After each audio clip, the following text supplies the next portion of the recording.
በጌታ በኢየሱስ ክርስቶስ ስም ከተወደደው የእግዚአብሔር ቃል በዮሐንስ ወንጌል መጽሐፍ ምዕራፍ 21 ከቁጥር 1 ጀምሮ እንደዚህ ያነባለሁ። ከዚህም በኋላ ኢየሱስ በጥብርያዶስ ባህር እንደገና ለደቀ መዛሙርቱ ታየ። በዚያም ሁኔታ ተገለጠ። ስምዖን ጴጥሮስ፣ ዲዲሞስ የተባለው ቶማስ፣ የቃና ዘገሊላው ናትናኤል፣ የዘብዴዎስ ልጆችና ከደቀ መዛሙርቱ ሌሎች ሁለት አንድ ላይ ነበሩ። ስምዖን ጴጥሮስም አሳ ለማጥመድ መሄዴ ነው አላቸው። እነርሱም እኛ ካንተ ጋር እንሄዳለን አሉት። ወጥተውም ወደ ጀልባዋ ገቡ። በዚያም ሌሊት ግን ምንም አላጠመዱም። ሲነጋም ኢየሱስ በባህር ዳርቻ ቆመ። ደቀ መዛሙርቱ ግን ኢየሱስ መሆኑን አላወቁም ነበር። እርሱም ልጆች አሳ አላችሁ አላቸው። እነርሱም የለንም አሉት። እርሱም መረባችሁን ከጀልባው በስተቀኝ ጣሉ፣ አሳ ታገኛላችሁ አላቸው።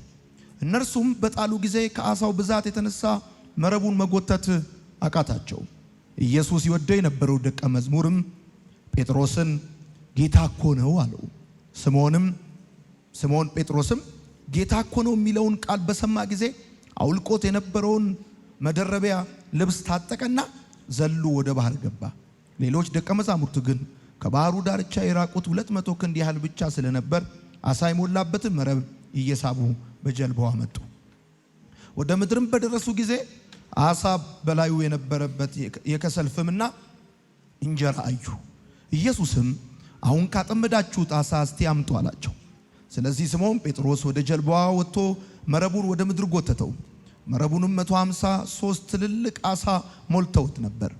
ይህን ያህል ቢይዝም መረቡ አልተቀደደም። ኢየሱስም ኑ ቁርስ ብሉ አላቸው። ጌታ እንደሆነ አውቀው ስለነበር ከደቀ መዛሙርቱ አንተ ማን ብሎ ለመጠየቅ የደፈረ አልነበረም። ኢየሱስም መጥቶ እንጀራውን አንስቶ ሰጣቸው፣ አሳውንም ሰጣቸው። እንግዲህ ኢየሱስ ከሙታን ከተነሳ በኋላ ለደቀ መዛሙርቱ ሲታይ ይህ 3ኛ ጊዜ ነው። ኢየሱስም ጴጥሮስን ወደ ቀድሞ ቦታው መለሰው። ቁጥር 15 በልተው ካበቁ በኋላ ኢየሱስ ስምዖን ጴጥሮስን የዮና ልጅ ስምዖን ሆይ ከነዚያ አብልጠህ ትወደኛለህን አለው። እርሱም አዎን ጌታ ሆይ እንደወደ አንተ ታውቃለህ አለው። ኢየሱስም ጠቦቶቼን መግብ አለው። ኢየሱስም ለሁለተኛ ጊዜ የዮና ልጅ ስምዖን ሆይ በእውነት ትወደኛለህ አለው። እርሱም አዎን ጌታ ሆይ እንደወድህ አንተ ታውቃለህ አለው። ኢየሱስም በጎቼን ጠብቅ አለው። 3ኛ ጊዜ የዮና ልጅ ስምዖን ሆይ ትወደኛለህን አለው። ጴጥሮስም 3ኛ ጊዜ ኢየሱስ ትወደኛለህ ብሎ ስለጠየቀው አዝኖ ጌታ ሆይ አንተ ሁሉን ታውቃለህ፣ እንደምወድህም ታውቃለህ አለው። ኢየሱስም እንዲህ አለው፣ በጎቼን መግብ። እውነት እልሃለሁ ወጣት ሳለህ ልብስህን ራስህ ለብሰህ ወደ ፈለግክበት ትሄድ ነበር። ስትሸመግል ግን እጅህን ትዘረጋለህ፣ ሌላም ሰው ልብስህን አስታጥቆ ልትሄድ ወደምትፈልግበት ይወስዳል። ኢየሱስ ይህን ያለው ጴጥሮስ በምን አይነት ሞት እግዚአብሔርን እንደሚያከብረው ለማመልከት ነው። ከዚህም በኋላም ተከተለኝ አለው። ከፍ እናድርግ መጽሐፋችን። ይህን የተወደደ መጽሐፍ በደንብ ከፍ እኔ የምለውን ከኔ ጋር እንላለን። እግዚአብሔር ሆይ አመሰግናለሁ፣ ቃልህን እወደዋለሁ፣ ካንተም እማራለሁ። የበዛ ሰላም፣ የማይወሰድ ደስታ፣ የድል ህይወት ዛሬም ነገም ለዘላለም አለኝ። አሜን። ተባረኩ። በኢትዮጵያ አዲስ ኪዳን ካህናት ቤተክርስቲያንና በማርሲል ቴሌቪዥን ይህን መልእክት የምትከታተሉ ቅዱሳን የዛሬ የእሁድ ማለዳ መልእክታችን ሐሳብ የእንደገና አምላክ የሚል ይሆናል። በማስታወሻ ደብተራችሁ ላይ የእንደገና አምላክ ብላችሁ እንድትጽፉ ይሁን። በህይወት ውስጥ ትልቅ ስጦታ ምንድነው ብላችሁ ታስባላችሁ? ምናልባት ገንዘብ፣ ወርቅ፣ አልማዝ ወይም የከበረ ድንጋይ ብላችሁ ልታስቡ ትችሉ ይሆናል። ለኔ ግን በህይወት ውስጥ ትልቁ ስጦታ የእንደገና እድል ነው። ገንዘብ ከሰጠ፣ አልማዝ ከሰጠ፣ የከበረ ድንጋይ ከሰጠ በላይ የእንደገና እድል የሰጠ ውድ እንደሰጠ ይሰማኛል።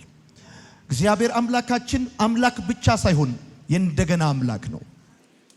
ሰዎች በእኛ ተስፋ ሲቆርጡ፣ እኛ በእኛ ተስፋ ስንቆርጥ፣ በእኛ ተስፋ የማይቆርጥ የእንደገና አምላክ፣ ሲደክመን ተስፋ የማይቆርጥብን፣ ስንሳሳት ብዙ ጊዜ አስረድቶን እንዳዲስ እንሆን፣ ብዙ ጊዜ አስተምሮን እንዳልገባቸው አዳዲስ ሰዎች ስንሆን በእኛ ተስፋ የማይቆርጥ የእንደገና አምላክ ወዳጆቼ፣ በሰው ዘንድ እንደገና ብሎ ነገር የለም። በሰው ዘንድ እንደገና ማክበር እንደገና ማፍቀር የሚባል ነገር የለም። በእግዚአብሔር ዘንድ ግን እንደገና ማንሳት፣ እንደገና መደገፍ፣ እንደገና ሰው ማድረግ፣ እንደገና ታሪክን መቀየር፣ እንደገና መሸለም፣ እንደገና የተበላሸውን ነገር ማስተካከል፣ እንደገና ክብርን መመለስ፣ እንደገና ስምን ማደስ የሚያቅበት አምላክ እግዚአብሔር ነው። እግዚአብሔር አምላክ ብቻ አይደለም፣ የእንደገና አምላክ ነው። እግዚአብሔር አምላክ ብቻ አይደለም፣ የወደቁትን የሚያነሳ፣ የደከሙትን የሚያበረታ፣ የተበላሸውን የሚያስተካክል፣ የጠፋውን የሚመልስ የእንደገና አምላክ ነው የሚል ሰው ካለ በደንብ አርጎ ያጨበጭባል። ሃሌሉያ! ዛሬ በዚህ ጉባኤ በብዙ የህይወታችሁ ጉዳይ ላይ የእግዚአብሔር የእንደገና መንፈስ ያልፍበታል። ምናልባት ቅድም እንደነገርኳችሁ እግዚአብሔር የእንደገና አምላክ ነው ብዬ ስላችሁ በሰው ዘንድ እንደገና የለም እንዳልኳችሁ፣ ሰው እንደገና ማፍቀር እንደገና መውደድ አይችልበትም እንዳልኳችሁ፣ ሰይጣንም በሱ ዘንድ እንደገና የለም፣ እንደገና መስጠት የለበትም፣ እንደገና ማክበር አይችልበትም። አንድ ጊዜ ከጣለ ጣለ፣ አንድ ጊዜ ከሰበረ ሰበረ፣ አንድ ጊዜ ከረሳ ረሳ፣ አንድ ጊዜ ካዋረደ አዋረደ እንጂ የተዋረደውን ማክበር፣ የወደቀውን ማንሳት፣ የተበላሸውን ማስተካከል አይችልበትም። ምናልባት ሰው ጋር እንደገና እኮ ሊኖር ይችላል ብላችሁ ካሰባችሁ ደግሞ ያ የሰው እንደገና ወይ ሁለቴ ከበዛም ሶስቴ ነው የሚሆነው። የእግዚአብሔር እንደገና ሁለት ጊዜ ሶስት ጊዜ ሳይሆን መጨረሻ የሌለው የምህረት ስጦታ ነው። የእግዚአብሔር እንደገና ከሰው እንደገና የሚለየው ለዚህ ነው። የሰው እንደገና አንድ ጊዜ ሁለት ጊዜ ከሆነ በኋላ ከኋላው ብዙ ንግግር አለው፣ ብዙ ትችት አለው፣ ብዙ ወሬ አለው፣ ብዙ ግልምጫ አለው፣ ብዙ ፍጥጫ አለው። የእግዚአብሔር እንደገና ግን የምህረት መጨረሻ፣ የቸርነት መጨረሻ የሌለው ደግነት ነው። ሃሌሉያ! ይሄ እንደገና ለኔም በስቶልኛል የሚል ሰው ካለ እንደገና ለእግዚአብሔር ክብር ያመጣል። በጣም ደስ ይለኛል። በከባድ ሁኔታ ውስጥ እያለፋችሁ ያላችሁ ወንዶችና ሴት ልጆች፣ በአስቸጋሪ የህይወት ምዕራፍ ውስጥ ያላችሁ፣ እንደወደቃችሁ የሚሰማችሁ፣ ነገራችሁ እንዳበቃ፣ ታሪካችሁ እንደተበላሸ፣ ከዚህ በኋላ ተስፋ እንደሌላችሁ፣ በኃጢአት አረንቋ ውስጥ እየማቀቃችሁ እንዳላችሁ የሚሰማችሁ ካላችሁ አንድ የምስራች አለኝ። አምላካችሁ እግዚአብሔር የእንደገና አምላክ ነው። አምላካችሁ እግዚአብሔር የእንደገና አምላክ ነው። እግዚአብሔር የእንደገና አምላክ እንደሆነ አዳምና ሔዋን የመጀመሪያዎቹ ምሳሌዎች ናቸው። እንስሳን መስዋዕት አድርጎ ራቁታቸውን ሲሸፍን በእነሱ ተስፋ እንዳልቆረጠባቸው ትረዳላችሁ። ያኔ በዘፍጥረት መጽሐፍ በኤደን ገነት በአዳምና ሔዋን ተስፋ ያልቆረጠ አምላክ ዛሬ ራቁት ብትሆኑ፣ ዛሬ ውዳቂ ብትሆኑ፣ ዛሬ ኃጢአተኛ ብትሆኑ፣ ዛሬ ነፍሳችሁ ቢደክማት እግዚአብሔር በእናንተ ተስፋ አልቆረጠም። ሰዎች በእናንተ ተስፋ ቆርጠው ሊሆን ይችላል። ራሳችሁም ተስፋ ቆርጣችሁ ሊሆን ይችላል። ብዙ ነገር ስታስቡ ከዚህ በኋላ ተስፋ እንደሌላችሁ የሚሰማችሁ ሊሆን ይችላል። አንድነት ግን ነግራችኋለሁ፣ ሰይጣን ይሄን ሲሰማ ከው ነው የሚለው። እግዚአብሔር በእናንተ ተስፋ አልቆረጠም። እግዚአብሔር በተበላሸው ነገራችሁ ተስፋ አልቆረጠም። እግዚአብሔር በትዳራችሁ ላይ ተስፋ አልቆረጠም። በጤናችሁ ላይ፣ በስራችሁ ላይ፣ በህይወታችሁ ላይ፣ በልጆቻችሁ ላይ ተስፋ አልቆረጠም። እግዚአብሔር ራቁታችሁን በጸጋው ሊሸፍን ዛሬም በዙፋኑ ላይ ያለ ኃጢአታችሁን በደሙ የሚያጥብ ዛሬም ደሙ ትኩስ የሆነ በምህረት የተሞላ በቸርነት የተሞላ የእንደገና አምላክ ድምፁን ለእናንተ ያሰማል። መጽሐፍ እንደሚናገር ጠላቴ ሆይ ደስ አይበል፣ በወድቅ እንኳን እነሳለሁ፣ በጨለማ ብቀመጥም ጌታ ብርሃኔ ነው ተብሎ እንደተጻፈ ጠላታችሁ ደስ አይበለው፣ ብትወድቁ እንኳን ትነሳላችሁ። ዛሬ ማለዳ ጨለማችሁ ይነጋል። በዚህ ዓመት ጨለማችሁ ይነጋል። ሳመልከው ደስ የሚለኝ ጌታ የእንደገና አምላክ ከሰይጣን ጋር ውል የገቡ ኪዳን የፈጸሙ መስዋዕት ያቀረቡ ጥቂት ያጓደሉ ሲመስለው ቆልምሞ ይጥላቸዋል። አንገታቸውን ሰብሮ ያዋርዳቸዋል። ድጋሚ ላይ ያነሳቸው ነገራቸውን ሁሉ ይበታትናል። እኔና እናንተ አምላክ ይገርማቸዋል። አይደለም አሟልታችሁ ብታጓድሉ እንኳን ፊታችሁን ወደሱ ባዞራችሁ ጊዜ ምህረት ለማድረግ የሚራራ የእንደገና አምላክ። እኔ ዛሬ የእግዚአብሔር መንፈስ በውስጤ የሞላኝ ቃል ይሄንን ነው። እንደዚህ በላችኋለኝ፣ ጌታ እግዚአብሔር በእናንተ ተስፋ አልቆረጠም። አሁንም መነሳት፣ አሁንም መውደቅ፣ አሁንም ማሰብ፣ አሁንም መበላሸት፣ አሁንም መሞከር፣ አሁንም መድከም፣ አንድ አይነት ህይወት ውስጥ እየተመላለሳችሁ እጭ ብላችሁ በገዛ ህይወታችሁ ተስፋ የቆረጣችሁ ካላችሁ፣ ቤተሰብ ተስፋ የቆረጠባችሁ፣ ሀገር፣ ትምህርት ቤት ተስፋ የቆረጠባችሁ፣ ከዚህ በኋላ ለምንም አይሆንም የተባላችሁ፣ በሰማይ ያለው አምላካችሁ አጥንታችሁ በእናታችሁ ማህፀን ያዋደደ ሳትፈጠሩ በፊት በስም የሚያውቃችሁ እግዚአብሔር ስለእናንተ ተስፋ አልቆረጠም። ከፀሐይ በታች ማንም በእናንተ ተስፋ ቢቆርጥ ምንም አያመጣም። ከፀሐይ በላይ ያለው አምላካችሁ እግዚአብሔር ስለእናንተ ተስፋ አልቆረጠም። አብርሃምና ሳራ ሁለተኛና ሶስተኛ እድል ከእግዚአብሔር እንደተቀበሉ ዛሬ በዚህ ማለዳ ሁለተኛ ሶስተኛ ብቻ ሳይሆን መጨረሻ የሌለው የምህረት እድል የምትቀበሉ ሰዎች እዚህ ውስጥ አላችሁ። የእግዚአብሔር ሁለተኛ እድል ለአብርሃምና ለሳራ ለ40 ዓመታት እንደነበረ አብርሃም ለእግዚአብሔር ለመታዘዝ 10 ምዕራፎች እንደፈጀበት ብዙ ምዕራፍ ቢፈጅባችሁም እግዚአብሔር ግን ወደሚፈልገው የህይወት አይነት እስክትመጡለት ድረስ እናንተን ከማንሳት፣ እናንተን ከመርዳት፣ እናንተን ከመደገፍ፣ እናንተን ከማስቀጠል የማይደክም አምላክ አለ። አባት ቢሆን ይደክማል፣ እናት ብትሆን ትደክማለች፣ ጓደኛ፣ ወንድም፣ እህት ቢሆን ይደክማል። የማይደክም በፍቅር አይኖቹ የሚፈልጋችሁ ሁል ጊዜ የሚራራላችሁ አባት አለኝ የሚል ሰው ካለ አሜን ይበል። አረ አባት አለኝ የሚል ሰው ካለ አሜን ይበል። ፓስተር ሲሰለች የማይሰለች፣ አገልጋይ ዘማሪ ሲታክተው የማይታክተው፣ አይ የእናንተ ነገር አሁንስ በዛ የማይል፣ ሁል ጊዜ በምህረት የሚሸፍን፣ በደሙ የሚያጥብ፣ ሁል ጊዜ በኃይሉ የሚደግፍ አምላክ አለኝ የሚል ሰው ካለ አሜን ይበል። ወዳጆቼ እውነት እነግራችኋለሁ፣ የወደቀችውን የዳዊት ድንኳን እንደገና ሰራታለሁ ተብሎ እንደተጻፈ ዛሬ ማለዳ የተበላሸባችሁ የወደቀባችሁ ነገር እንደገና ይሰራል፣ እንደገና ይነሳል። ያ የመዝሙር ህይወታችሁ፣ የዝማሬ ህይወታችሁ እንደገና ይመለሳል። የጸሎት ህይወታችሁ ይመለሳል። የእግዚአብሔር የሚወደው የልጅነታችሁ ህይወት እንደገና ይነሳል። የዳዊትን ቤት፣ የዳዊትን ድንኳን እንደገና ሰራታለሁ እንዳለ እንደገና በዚህ ዓመት ቤትሽን ይሰራል፣ ትዳርሽን ይሰራል፣ ቢዝነስን ይሰራል፣ ህይወትን ይሰራል፣ ክብርህን ይመልሳል። የእንደገና አምላክ አይኖቹ ልጆቹን እየፈለገ ነው። እጆቹ አቅም አንሷቸው የወደቁ ልጆቹን ለማንሳት ተዘርግተዋል። አይቼዋለሁ። እግዚአብሔር እንደዚህ ብሎኛል፣ እንደገና በመካከላችሁ አልፋለሁ ብሎኛል። እንደገና ኃይላችሁን አድሳለሁ ብሎኛል። እንደገና እንባችሁን አብሳለሁ ብሎኛል። እንደገና ምርኳችሁን መልሳለሁ ብሎኛል። እንደገና ወደ ክብር መልሳቸዋለሁ ብሎኛል። የእንደገና አምላክ እግዚአብሔር አምላካችን አምላክ ብቻ አይደለም፣ የእንደገና አምላክ ነው። አምላካችን አምላክ ብቻ አይደለም፣ የእንደገና አምላክ፣ የወደቁትን የሚያነሳ፣ የተበላሸውን የሚያስተካክል፣ የሞተውን አልዓዛርን በስም ጠርቶ በሕያዋን መካከል የሚቀላቅል የእንደገና አምላክ፣ አፍንጫ የተያዘበትን አክትሞለታል የተባለውን አልዓዛር እንደገና በስም የጠራ አምላካችሁ እግዚአብሔር ዛሬ ማለታ የሞተባችሁን ነገር በሕይወት ያኖረዋል። እኔ አላውቅም እንደዛች ታላቅ ሴት ሬሳ ቤት አስቀምጣችሁ ሰላም ነው ያላችሁ ሰዎች የእግዚአብሔር ሰላም ወደ ቤታችሁ ሳትመለሱ ቀድሞ በቤታችሁ ይገባል፣ ቀድሞ ወደ ሕይወታችሁ ይገባል።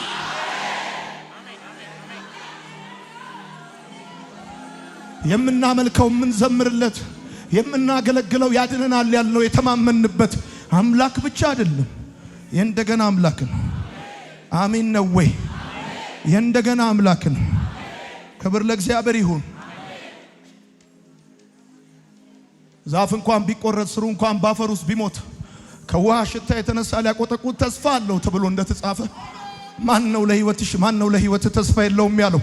ማን ነው ለአገልግሎት፣ ማን ነው ለኑሮ፣ ማን ነው ለትዳር ተስፋ የለውም ያለው? ለጤናክ ተስፋ የለውም ያለው ማን ነው? የምናመልከው አምላክ፣ የምንዘምርለት፣ የምንሰግድለት፣ ጠዋትና ማታ ፊቱን የምንፈልገው ስሙን የምንጠራው አምላካችን ይገርማል። እኔ ዛሬ ነግርሃለሁ፣ አተኩሬ ነግርሃለሁ። ምናልባት ይሄ መልእክት የሆነ ቀን ይጠቅም ይሆናል። የከፋ ቀን፣ የደከመ ቀን ሊጠቅም ይችል ይሆናል። ለሆነ ጓደኛ ላክለት፣ ለታከተው ህይወት ላስጠላው ሙት ለሚለው ነገር ላቅለሸለሸው ለሆነ ቤተሰብ ላክለት። እግዚአብሔር የእንደገና አምላክ ነው። ይገርማል። የእንደገና አምላክ ነው። እግዚአብሔር ጋር ዩሴንድ ስሮ የለም፣ ተጠቅሞ መጣል የሚባል ነገር የለም። ሲኖር የሚኖር ብቻ አምላክ አይደለም። ቢኖርህም ባይኖርህም ካንተ ጋር የሚኖር አምላክ ነው። ሲትችል ብቻ አብሮክ ቢሆን አይደለም፣ ሲያቅትም አብሮክ የሚቆም አምላክ ነው።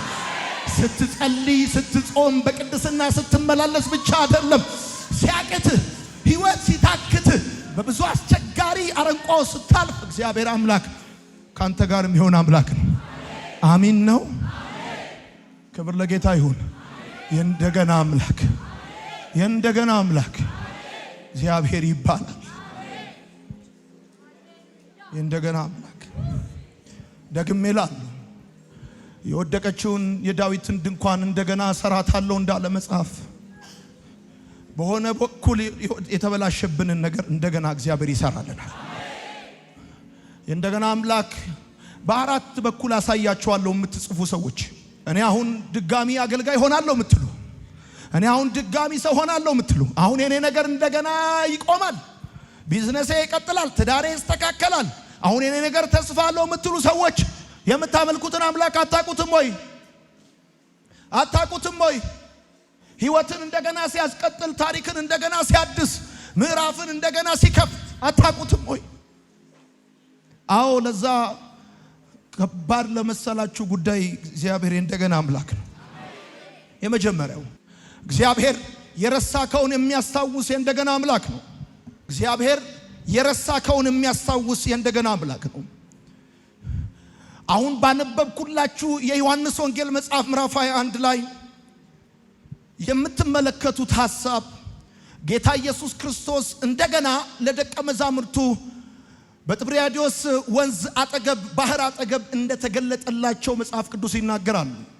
መጽሐፉን ስታነቡት ከዚህም በኋላ ኢየሱስ በጥብርያዶስ ባህር እንደገና ለደቀ መዛሙርቱ ተገለጠላቸው ብሎ ይናገራል። በስፍራው ወደ 7 የሚጠጉ ደቀ መዛሙርቶችም እንደነበሩ ሐዋርያው ቅዱስ ዮሐንስ ይጽፍልናል። የመጀመሪያው ስምዖን ጴጥሮስ፣ ሁለተኛው ዲዲሞስ ቶማስ፣ ሶስተኛው ናትናኤል፣ አራተኛውና አምስተኛው የዘብዴዎስ ልጆች ያዕቆብና ዮሐንስ፣ እንደዚሁም ስድስተኛና ሰባተኛ ስማቸው ያልተጠቀሰ 2 ደቀ መዛሙርቶች ጌታ ኢየሱስ ክርስቶስ እንደገና በዮሐንስ ወንጌል መጽሐፍ ምዕራፍ 21 ላይ ሲገለጥ በቦታው እንደነበሩ ይነግረናል። እንደዚሁም የተገለጠላቸው ለሶስተኛ ጊዜም እንደሆነ የእግዚአብሔር ቃል ያስረዳናል። ጌታ ኢየሱስ እንደገና በጥብርያዶስ ባህር አጠገብ ለደቀ መዛሙርቱ ለ7ቱ ደቀ መዛሙርት ለሶስተኛ ጊዜ ሲገለጥ በመጀመሪያ ያደረገው እንደ ጎበዝ አሳ አጥማጅ አሳ ቤት በኩል ሊያገኙ እንደሚችሉ ጠቆማቸው። በሁለተኛ ደረጃ እሳት አቀጣጥሎ ቁርስ ሰርቶ ጋበዛቸው።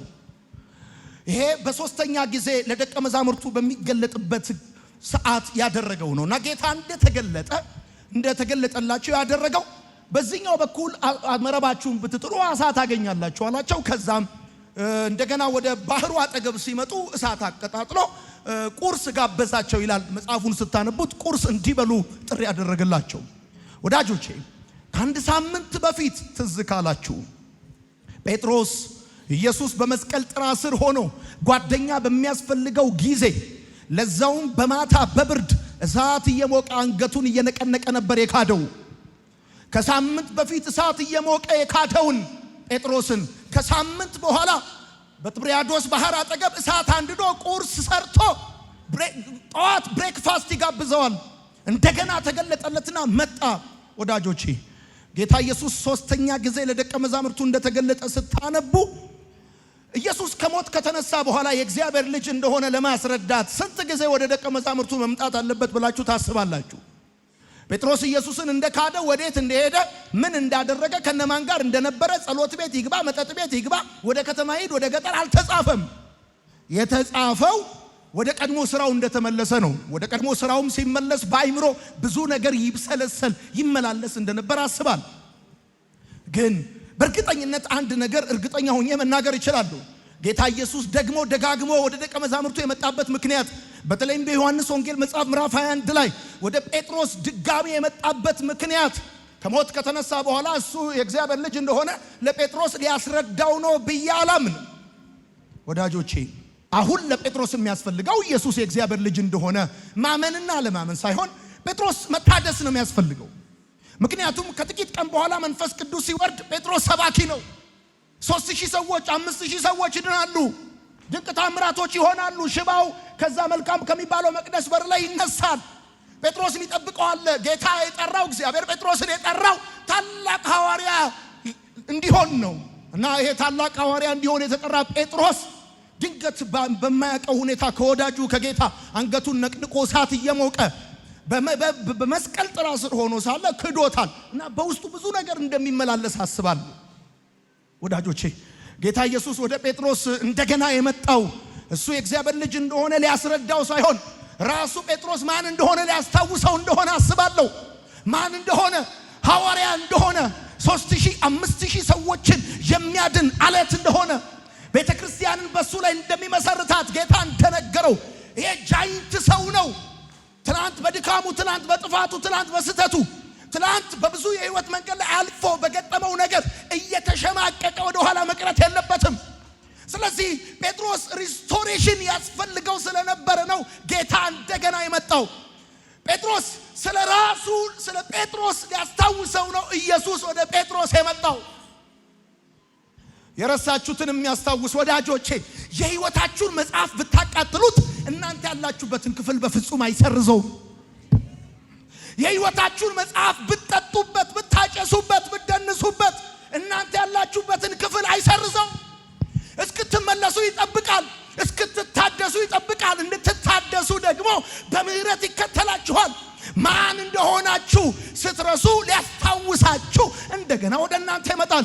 የእግዚአብሔር እንደገና ማን እንደሆናችሁ ማስታወስ ወደፊት ታላቅ ነገር እንዳለ መናገር ነው። ለጴጥሮስ ነገረው። ወደፊት በምን አይነት አሟሟት እግዚአብሔርን ሊያከብረው እንዳለ ለጴጥሮስ ነገረው።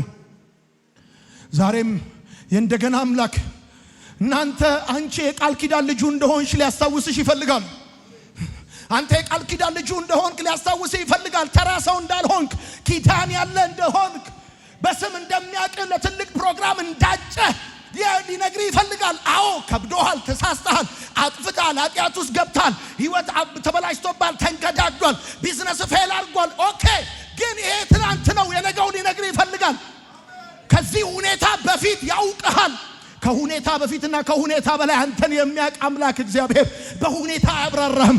ሰዎች ናቸው በሁኔታ የሚያብራሩ። ስታገኝ አገኘ ሀብታም ነው፣ ስታጣ ድሃ ነው የሚሉ ሰዎች ናቸው። እሱ ግን ዓለም ሳይፈጠር በፊት በክርስቶስ ኢየሱስ የመረጠህ እግዚአብሔር ማን እንደሆንክ ሊያስታውስህ ይፈልጋል። አንተ ተራ ሰው አይደለም። አንተ መሄጃ ያጣ አይደለም። አንተ ተንከራቻታ አይደለም። አንተ እነግርሃለሁ ዛሬ የእንደገና አምላክ በትልቅ ክብር ምርኮን ይመልሳል። ወይኔ ወይኔ፣ እኔ እናንተም ብሆን እንደዚህ በኖርማል ሆኜ ቁጭ ብዬ አልሰማም።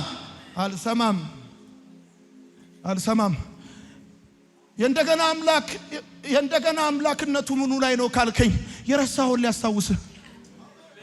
ያኔ በልጅነት በትምህርት ቤት፣ ያኔ በቤተሰብ፣ ያኔ ገና በጠዋት የነገረህን ነገር ስትረሳው፣ የህይወት ውጣ ውረድ ሲያስረሳ፣ ኪዳን እያለ ኪዳን እንደሌለ፣ ተስፋ እያለ ተስፋ እንደሌለ፣ ትልቅ አቅም እያለ ሲዋሽብህ፣ ተፈጥሮ ሲዋሽብህ፣ ሰዎች ሲዋሹብህ፣ እድሜ ሲዋሽብህ ይመጣና እንደዚህ ይላል። ኖ እንደዚህ አይደለም። አንተ ጋር ትልቅ ክብር አለ። የሰማኝ ሰው ካለ በደንብ አድርጎ አሜን ይበለኝ። የሰማኝ ሰው ካለ እንደገና አሜን ይበለኝ። ወዳጆቼ፣ እግዚአብሔርን ከሌላው የሚለየው አንዱ ማንነቱ ይሄ ነው። ይገርመኛል። ሰዎች ወድቀህ ሲያገኙ የትላንትናውን ማስታወስ አይፈልጉም። ሰዎች ጠዋት አንበሳ ከሰዓት ሬሳ፣ ጠዋት ወርቅ ከሰዓት ጨርቅ ይሉሃል። ሰዎች ቆሽሸው ካገኙ በኋላ ትላንት ማን እንደነበርክ ሊነግሩ አይፈልጉም። እግዚአብሔር ግን ስትቆሽሽ፣ ሲያቅትህ፣ ስትወድቅ፣ ነገሮች ሲበላሹ አሁን ካለበት ሁኔታ ተነስቶ አንተን ዲፋይን ከማድረግ ይልቅ ትላንትና ለሱ የነበረህን ትጋት፣ ለሱ የነበረህን ፍቅር፣ ለሱ የነበረን የልብ መሰጠት የሚረሳ ሰው አይደለማ። ሰው እኮ ይረሳል ወዳጆች፣ ሰው ይረሳል። እግዚአብሔር ግን አይረሳም። በትንሿ አንደበታችሁ፣ በትንሿ ልባችሁ፣ ገና በወጣትነት እድሜያችሁ እጃችሁን አንስታችሁ ከጉልበታችሁ ተንበርክካችሁ አገልግሏችሁ ስታበቁ፣ የሆነ ታይም ላይ መታችሁ ስትደክሙ፣ ድንጋይ አንስቶ በእናንተ ላይ የሚፈርድና የሚያስፈርድ አምላክ አይደለም። የረሳችሁትን የሚያስታውስ የእንደገና አምላክ ነው። ብዙ የረሳችሁት ነገር እንዳለ አስባለሁ። ብዙ የረሳችሁት፣ እኔ ብዙ ነገር ረስቻለሁ። ይገርማችኋል። እድሜ ሲቆጠር፣ ጊዜ ሲሄድ፣ ዘመን ሲያልፍ፣ ዘመን ሲተካ ብዙ ነገር ረስቻለሁ። እንደዚህና እንደዛ በህይወት እሰራለሁ ያለኝ ጌታ ከተመረኩ በኋላ እኮ አይደለም፣ ከተማርኩ በኋላ አይደለም፣ ካገባው በኋላ ልጅ ከወለድኩ በኋላ አይደለም።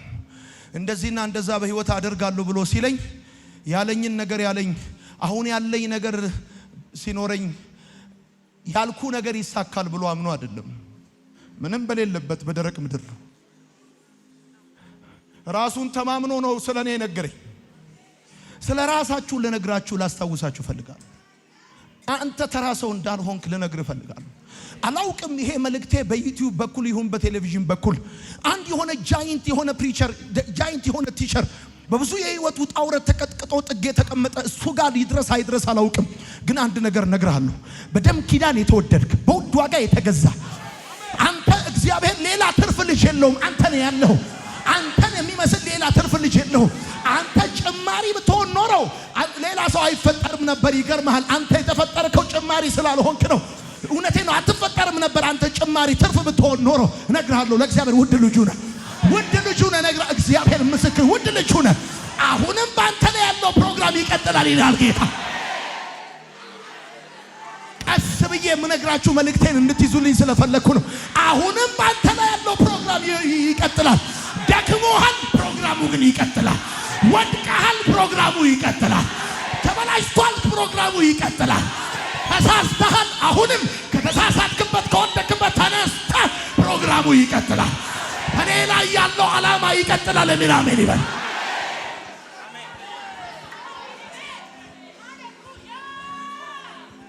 በምንዝር የተያዘችዋን ሴት አመንዝራለች ብለው ወደ ጌታ ሲያመጧት ምናልባትም እነሱ ያንን ለክስ ያበቃቸውን ኃጢአት ብቻ ይሆናል የሚያውቁት። እኔ እንደውም እንደዚህ አሰብኩኝ። ልክ እንደ ጌታ ሌሎች ዝርዝር ኃጢአቷን ቢያውቁ ኖሮማ ኢየሱስም ጋር እስኪያመጧት አይታገሱም ነበር። ከነሱ ይልቅ ዝርዝር ኃጢአቷን የሚያውቅ ጌታ እንደዚህ ያለ ሁለተኛ ጊዜ እድል ሰጣት። እኔም አልፈርድብሽም ማለት እኔም አልፈርድብሽም ማለት እያሳደደ የሚጠዘጥዛችሁ የክስና የፍርድ ጦር ዛሬ ከህሊናችሁ ላይ ተሰበረ። የሰማኝ ሰው ካለ አሜን ይበል። ቀና እንዳትሉ፣ እንደገና ድጋሚ በእግዚአብሔር ቤት እንዳትቆሙ፣ እንዳታገለግሉ፣ በቤታችሁ በትዳራችሁ ነገራችሁ እንዳይቀጥል እየተከታተለ የሚወጋችሁ የክስና የበቀል ጦር በኢየሱስ ስም ይሰበር፣ በኢየሱስ ስም ይሰበር። የረሳውን የሚያስታውስ እንደገና አምላክ ጌታ ጴጥሮስን ትወደኛለህ ሲለው እንቆቅልሽ እየጠየቀው ወይም ፈተና እየፈተነው አይደለም፣ እያደሰው ነው። ጴጥሮስ ኢየሱስን ስንት ጊዜ ካደው? 3 ጊዜ። ኢየሱስ ወደ መጀመሪያ ወደ ልጅነት ፍቅሩ ስንት ጊዜ መለሰው? 3 ጊዜ። እናንተ ይቅርታ መጠየቅ ይደክማችሁ ይሆናል እንጂ እሱ ይቅርታ ማድረግ አይደክመው። እናንተ ምሕረት አድርግልኝ ማለት ይደክማችሁ ይሆናል እንጂ እሱ ምሕረት ማድረግ ከብዶት አያውቅም። ወዳጆቼ ወደ መጀመሪያ ፍቅሩ ጴጥሮስን እንደመለሰው ዛሬ ማለዳ አባርካችኋለሁ። ዛሬ ማለዳ ቃል በእናንተ ላይ ይናገራል። ወደ መጀመሪያ ነገራችሁ እግዚአብሔር ይመልሳችኋል። ማንታከች ዛሬ ቃል እንዳለው አምኖ የመጣ ሰው ካል ወይኔ ይሄንን ሉዝ አረኩት ያኔ በልጅነቴ ይሄ ነገር ነበረ የምትሉትንና ያጣችሁትን ነገር እግዚአብሔር መልሶ ወደ መጀመሪያ ነገራችሁ ይመልሳችኋል። ወደ ጠዋቱ ነገራችሁ ይመልሳችኋል። ወዳጆቼ እግዚአብሔር በሕይወታችሁ ላይ እንደገና ሲል ይሰማኛል። እንደገና ሲል በሕይወትሽ ላይ ይሰማኛል። እንደገና ልጄ ሆይ ትዘምሪያለሽ፣ እንደገና ታገለግኛለሽ። ልጄ ሆይ እንደገና ቤት ይሰራል፣ ደስታ ይመለሳል። እግዚአብሔር እንደገና ሲል ይሰማኛል። ለሆነ ሰው ይሄን መልእክት ላኩለት። እንደገና ሲል ይሰማኛል። እናንተ ቤት፣ እናንተ ሕይወት፣ እናንተ ታሪክ ውስጥ እንደገና ነገሮች ይሰራል። ወይኔ ወይ የሰማኝ ሰው ካለ አሜን ይበል። እንደገና በክብር አደባባይ፣ እንደገና በእግዚአብሔር እርሻ፣ እንደገና በእግዚአብሔር መንግስት ውስጥ፣ እንደገና ከልጆችሽ ጋር፣ እንደገና ከልጆች ጋር። ወይኔ ለሆነ ሰው ለሆነ ወንድ ልጅ እንደዚህ እግዚአብሔር ይናገረኛል። እንደገና ከልጆች ጋር ትሆናለህ። እንደገና ከወለድካቸው ልጆች ጋር ትሆናለህ። እንደገና ከልጆች ጋር ትሆናለህ። ቅጥርህን አድሳለሁ፣ ኪዳንህን አድሳለሁ። አምላካችን አምላክ ብቻ አይደለም፣ የእንደገና አምላክ። ወዳጆቼ ነገራቸው አስታውሳቸው ብሎኛል። መተኪያ የሌላችሁ የቃል ኪዳን ልጆቼ እንደሆናችሁ እግዚአብሔር ለእናንተ ያለውን ፍቅር ሊያስታውሳችሁ ይፈልጋል። ሊያስታውሳችሁ ይፈልጋል። ትዝ ካላችሁ አንድ ጊዜ አንድ ምሳሌ ከሌዊ ጋር ሰርቼ ነበረ። ልብሴን ለብሼ ከረባት አድርጌ ሱፍ አድርጌ በኔ ቤት ዘንጬ የማገለግለውን ህዝብ ይመጥናል ብዬ ከቤቴ ልወጣ ስል ልጄ በጭቃ እየተጫወተ ሲሮጥ ወደኔ ሲመጣ ከነካው ጭቃ በላይ ልጅነቱ ዋጋ ስለነበረው ስለ ፕሮቶኮሌ ግድ ሳይለኝ እንዳቀፍኩት ልክ እንደዛ ከነካችሁ ቆሻሻ ከገባችሁበት የህይወት አይነት ይልቅ ልጅነታችሁ ውድ እንደሆነ ሊያስታውሳችሁ ይፈልጋል። ወዳጆቼ በብዙ የህይወት ውጥንቅጥ ውስጥ ስታልፉና ስትቆሽሹ ጎረቤት ነው መቆሸሻችሁን የሚያወራው። እግዚአብሔር እንደገና አምላክ ነው። ከሞት ከተነሳ በኋላ የእግዚአብሔር ልጅ እንደሆነ እነ ጴጥሮስን ለማሳመን አንዴ መምጣት አይበቃውም። አንዴ ከሞት መነሳት፣ አንዴ ከሞት ከተነሳ በኋላ አንዴ መገለጥ እኮ ይበቃዋል። ደግሞ ደጋግሞ ዲዲሞስ ቶማስ ደግሞ ደጋግሞ ጴጥሮስ ጋር ደግሞ ደጋግሞ ይፈልጋቸዋል። ሊነግረው የፈለገው ከጥቂት ቀን በኋላ መንፈስ ቅዱስ ይወርዳል። ጴጥሮስ እኮ ሰባኪ ነው፣ ዛሬ ከሃዲ ነው። ነግራቸዋለሁ ቅድም። ከሳምንት በፊት እሳት እየሞቀ የካደው ጌታ ከሳምንት በኋላ እሳት እያቀጣጠለ ቁርስ ጋበዘው። ወዳጆቼ ራት ዩኒየን ነው፣ ቁርስ ደግሞ ተስፋ ነው። ጌታ ማለዳ ላይ ቁርስ ሊጋብዛቸው እዛው ባህር አጠገብ ጠበቃቸው። ጴጥሮስ ጃይንት ሰው ነው። የዛሬ ከሃዲ ቢሆንም የነገ ሰባኪ ነው። የዛሬ ደካማ ቢሆንም ዛሬ የክህደት ምሳሌ ቢሆንም እና ጌታ እንደገና ሊያድሰው ፈልጓል። እንደገና አሁን ለጴጥሮስ የሚያስፈልገው መታደስ ስለሆነ ባረካችኋል። ይህን መልእክት የምትሰሙ ሁሉ የኃይል መታደስ ይሁንላችሁ። በጌታ በኢየሱስ ስም የኃይል መታደስ ይሁንላችሁ። እንደገና መርቃችኋለሁ። የውስጥ መታደስ ይሁንላችሁ። እየፈለጋችሁ መነሳት ውስጣችሁ ላይ ግን አቅም ያጣችሁ ሰዎች እየፈለጋችሁ ማገልገል እየፈለጋችሁ እንደ ትናንት መሆን ውስጣችሁ ላይ ግን አቅም ያጣችሁ ሰዎች ዛሬ አቅም የሚሰጥ መንፈስ ያገኛችሁ። አንድ ሰው እኮ ይፈልጋል አይፈልገውም። ይሄንን አሁን ካለበት ሁኔታ መውጣት ይፈልጋል። እግዚአብሔር እንደገና አምላክ ነው። ዶንት ፎርጌት እንዳረሱ ይሄን የረሳችሁትን የሚያስታውስ አንስታይን አንድ ጊዜ ሲናገር እንደዚህ አለ። እብደት አለ ያንኑ ነገር ደጋግሞ ሌላ ውጤት መጠበቅ ነው አለ። ያንኑ ነገር ደጋግሞ ሌላ ውጤት መጠበቅ ነው አለ። ያንኑ ነገር እየደጋገሙ ሌላ ውጤት እንዴ! በጣም ይገርማችኋል። እግዚአብሔር ለኛ ምህረት እየደጋገመ ይቅርታ እየደጋገመ ፍቅር እየደጋገመ እየሰጠን ሌላ ውጤት የሚጠብቅ ልጁን በመስቀል አሳልፎ የሰጠን ራቁት የሆነልን እንደገና አምላክ ያንኑ ነገር እየተደጋገመ ሌላ ውጤት አይመጣም ብላችሁ የምታስቡ ሰዎች እንዳታስቡ፣ እንደዛ እንዳታስቡ። የሆነ ቀን አለ በቃ የሚልበት ቀን አለ። የሆነ ቀን አለ ሌሰኑን ትምህርቱን ስትጨርሱ እኔነት ከውስጣችሁ ሲያልቅ ለሥራው ምቹ ስትሆኑ የሆነ ቀን አለ የእንደገና አምላክ ስትጀምር ነግሬያችኋለሁ። አምላካችን አምላክ ብቻ አይደለም የእንደገና አምላክ። አንተ ጎበዝ እልሃለሁ ተነስ እንዳለው ሰው አስክሬን ብሎ የሚጠራውን ጎበዝ ብሎ የሚጠራ እንደገና አምላክ ሰው በምንም ስም ይጥራችሁ እንደገና አምላክ። ሁለተኛ እግዚአብሔር የጣልከውን የሚመልስ የእንደገና አምላክ ነው። በሉቃስ ወንጌል መጽሐፍ ምዕራፍ 15 ታናሹ ልጅ ድርሻውን ወሰደ፣ ወደ ሩቅ አገር ሄደ፣ ንብረቱን አባከነ፣ ያለውን ጨረሰ፣ ከነበረው በታች መኖር ጀመረ። ልጁ ታናሽነቱ በቤቱ ላይ በእድሜ ብቻ ሳይሆን በሕይወቱም የተገለጠበት አይነት እንደሆነ አስባለሁ። ከአባቱ ድርሻውን ተቀብሎ እንደ ልቡ መሆን ወደሚችልበት አገር ወደ ሩቅ አገር ሄደ። ለምንድን ነው ልጁ ወደ ሩቅ አገር መሄድ የፈለገው ብላችሁ ስትጠይቁ ልጁ ወደ ሩቅ አገር መሄድ የፈለገበት ምክንያት እንደ ልቡ መሆን ስለፈለገ ነው። ምክንያቱም እዛው ሀገር ቢሆን የሚያቀው ሰው የአባቱ ጓደኛ የእናቱ ዘመድ ምናምን ስላለ እንደ ልቡ ለመጠጣት ለመጨፈር ለመደነስ አይመቸው። ስለዚህ ፈታ ለቀቅ ሞልቀቅ ወደሚልበት ወደ ሩቅ አገር ሄደ። ከዛስ እዛ ሄዶ ነገደ፣ ሰራ፣ ወጣ፣ ገባ፣ ተማረ፣ አገባ፣ ወለደ አይደለም የሚለው ንብረቱን አባከነ። ከዛም ያለውን ጨረሰ፣ ከነበረው በታች መኖር ጀመረ አለ። ግን በመጨረሻ ወደ አባቱ ሲመለስ አባቱ ለሰውነቱ ልብስ፣ ለእግሩ ጫማ፣ ለጣቱ ቀለበት፣ ለረሃቡ እንጀራ ቀረበለት። አባቱ ልብሱን መለሰለት፣ ቀለበቱን መለሰለት፣ አባቱ ስሙን መለሰለት፣ ወንበሩ መቀመጫውን መለሰለት።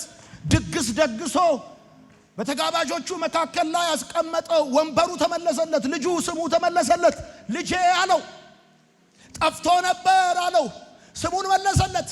ወዳጆቼ ልብሱን መለሰለት፣ ቀለበቱን መለሰለት።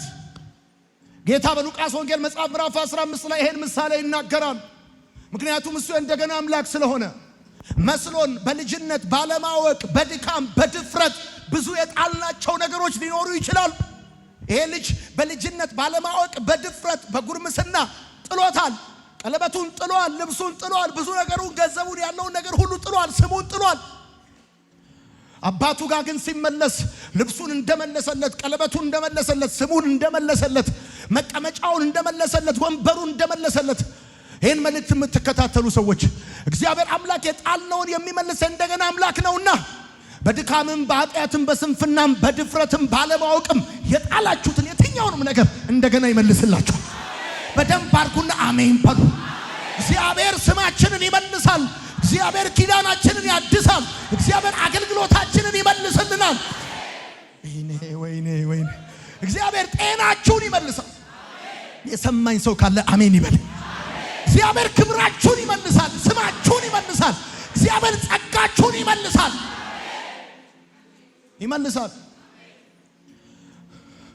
አንዴ ከተወሰደብህ የማይመልስ ሰላቢን እንዳለም የምትከተለው ወዳጄ፣ ስምም ይመልስ አምላክ፣ ስምም ይመልስ። በልጅነት ምክንያት ባለማወቅ በድፍረት በድካም ስም ሲበላሽ በቃ እንደሆነ ይቅር አይልም። እግዚአብሔር ስምን የሚያድስ ቀለበትን የሚመልስ እንደገና ኪዳንን ኮቨነንትን እንደገና የሚያድስ አምላክ። ጸጋ ለኔ ልብስ ለኔ ጸጋን ሪፕሬዘንት ያደርጋል። እና ብዙዎቻችሁ ከዚህ መልእክት በኋላ እንደገና አምላክ እግዚአብሔር እንደገና የትላንትና የአገልግሎት ህይወታችሁን፣ ጸጋችሁን፣ አቅማችሁን፣ ያንን ራእይ መገለጥ ትንቢት፣ ያንን ህይወታችሁን እንደገና ቢዝነሳችሁን እንደገና ትዳራችሁን ህይወታችሁን እንደገና ያጣችሁትን ጤንነታችሁ እንደገና ጤንነታችን ወይኔ የሆኑ ሰዎች የሚያምን ሰው ካለ አሜን ይበል። እንደገና ሪስቶር ያደርጋቸዋል እግዚአብሔር፣ አዲስ ያደርጋቸዋል እግዚአብሔር። ልክ የኩላሊት እጥበት እንደሚባል ልክ እንደዛ እግዚአብሔር አምላክ የስም እጥበት፣ የአገልግሎት እጥበት፣ የህይወት እጥበት፣ የብዙ ነገር እጥበት በኢየሱስ ስም ያደርግላችኋል። ወይኔ የሰማኝ ሰው ካለ አሜን ይበል። አንተ እንደዚህ ያለ እግዚአብሔር እንዴት ትቀመጣል? እኔ ስምህን አድሰዋለሁ ይላል። ስምህን እመልስልሃለሁ፣ የልጅነትን ስም፣ ያንን አስፈሪ ስም፣ ታላቅ ስም፣ ያንን ኃያል ስም፣ ያንን ገናና መጽሐፍ እንደሚናገር ወዳጄ እግዚአብሔር አለ የአብርሃም ሎሌ እንደዚህ ያለ ጌታዬን ባረከዋል፣ አገነነዋል። የአብርሃም ስም ገናና ስም ነበር እና በትንሽም በትልቅም በተራም በምናምን ምክንያት በብዙ ጉዳይ በስማችሁ ላይ የማይሆን ነገር የተለቀለቀባችሁ፣ በስማችሁ ላይ ብዙ ነገር የተጻፈባችሁ በጌታ በኢየሱስም ከዚህ ቀን ጀምሮ እግዚአብሔር ስማችሁን ያድሰዋል። ይሄ ነገር መስታወት ሆኖ ነው የተውኩት። በጌታ በኢየሱስም በብዙ ነገር ወዳጄ ቀለም ቀቢ ታውቃለህ? የቀለም ቀቢ ልብስ ካየኸው ብዙ ቀለም አለበት። ቀለሙ ብዛቱ የሚነግርህ ልምድ ያለው ቀቢ እንደሆነ ነው። እዚህ ቤት ቢጫ እዛ ቤት አልጫ ሲቀባ እንደነበረ ነው የሚነግርህ። እና አንዳንድ ቀለም ቀቢዎች ወደው ሳይሆን ቀለማቸውን ጨርሰው ያቆማሉ። በጌታ በኢየሱስም በእናንተ ላይ የወጣ ስማችሁን የሚያጠፋ የስም አጥፊ ብሩሽ ከዚህ ሰዓት ጀምሮ የተመታ ይሁን። በኢየሱስ ስም የተመታ ይሁን። በስማችሁ ላይ የወጣ ነገራችሁን ሊያበላሽ በእናንተ ላይ ክፉ ንግርት የሚናገር በኢየሱስ ስም የተመታ ይሁን። በኢየሱስ ስም የተመታ ይሁን። በንፋስ እንደሚወሰድ ገለባ እንደዚሁ ንግግራቸው የተወሰደ ይሁን። እንደገና አምላክ ስማችሁን ይመልሳል። እኔ እናንተም በሆን ጌታ ምስክሬ ነው። ለነገሩ እናንተም የኔን ሁኔታ ታያላችሁ። እኔ ዛሬ እግዚአብሔር አምላክ ጥብስቅ አድርጎ ስለያዘኝ ነው ቀስ ያልኩት እና መሬቱ መትቼ ነበር። አሜን እምለው እግዚአብሔር ምስክሬ። እንደዚህ አይነት ቃል እየሰማ ወንበሬ ላይ ቁጭ ብዬ አልሰማም፣ መሬት ላይ ቁጭ ብዬ ነበር የምሰማው። ጌታ ምስክሬ ነው። እና ይሄ ልጅ ወደ ቤት ሲመለስ ልብሱ እንደተመለሰለት የሆነ ሰው የጣለውን ነገር እንደገና መልሶ ያገኛል። የተወሰደባችሁ ነገር እንደገና እጃችሁ ይገባል። እግዚአብሔር ስማችሁን ያድሳል፣ ኪዳናችሁን ያድሳል፣ ወንበራችሁን ይመልሳል። ልባርካችሁ። ወንበር ፖዚሽን እንደሆነ በቤተሰባችሁና በዚህ ምድር ላይ ያላችሁን ፖዚሽን መልሳችሁ መያዝ ይሆንላችሁ። በኢየሱስ መያዝ ይሆንላችሁ። ፖዚሽናችሁን ትይዛላችሁ። ወንበራችሁን ይመልሳል። ተባረኩ። ቁጭ በሉ። አጠገባችሁ ያለውን ሰው ወንበርህን ይመልስልሃል በሉት። ንገሩት። ወንበርህን ይመልሰዋል እግዚአብሔር። ፖዚሽንን ይመልሰዋል እግዚአብሔር። በምንም ምክንያት ሉዝ ያረከውን ስፍራ መልሰህ ትይዛለህ። ስማ፣ እኔ አውቀዋለሁ አምላኬን። የቃሉን ጠል ምድሪቷ ላይ ሲያፈስ አውቀዋለሁ። በጉባኤያችን ሲያመጣ አውቀዋለሁ። እንደገና አምላክ ስማችሁን እንደገና ያድሰዋል። ኪዳናችሁን እንደገና ያድሰዋል። አገልግሎታችሁን እንደገና ያድሰዋል። የሰማኝ ሰው ካለ ድምፃችሁ እስከ ምድር ጫፍ ይሰማል። ድምድምታው በምድር ጫፍ ይሰማል። በኢየሱስ ስም ይሰማል። ይሰማል። ይሰማል። ይሰማል።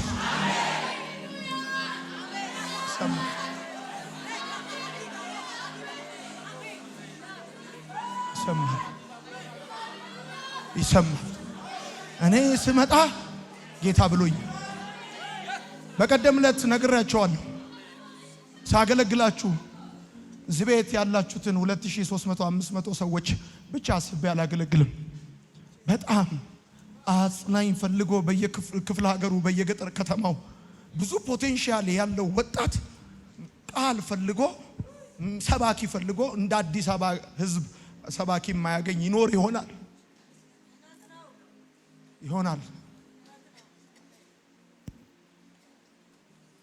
መጽሐፍ እንደሚናገር እንደገና አምላክ ልጁ ከሩቅ ሲመጣ ይላል መጽሐፍ ሲናገር አባቱ ከሩቅ አየው። ብዙ ጊዜ ተናግሬዋለሁ። ሮጦ ሳመው ይላል፣ አቀፈው ይላል፣ አቀፈው ይላል፣ አቀፈው። ይሄ ልጅ ሲሄድ የለበሰውን እንዳልሆነ ሲመለስ ለብሶ የመጣው እርግጠኛ ነኝ። እሪያዎች ጋር ተቀጥሮ ይሰራ እንደነበር አሳማ ቆሻሻ እንደሆነ አውቃለሁ። ቆሽሾ እንደመጣ ጠረኑ ጥሩ እንዳልሆነ ግን አባቴ እንደገና አባት አይደል አልተጸየፈውም፣ አቀፈው። ወዳጆቼ የጨረሰው የራሱን ነው፣ ያባቱ አልተነካ። ያባከነው የራሱን ነው፣ ያባቱ ገና ነው። ለከሳ ልጁ እቤት የሚወፍር በጋለው አባትየው። ወዳጆቼ በኃጢአታችሁና በድካማችሁ በስተታችሁና በውድቀታችሁ ምክንያት ሰዎች ሊጸየፏችሁ ይችላል። who cares? የማይተው የማይሰለች የማይጸየፍ አባት እንዳላችሁ እንድታስቡ ቢግ ሃግ ሰጣችሁ። እጁን ዘርግቶ በትልቅ ማቀፍ የሚያቅፋችሁ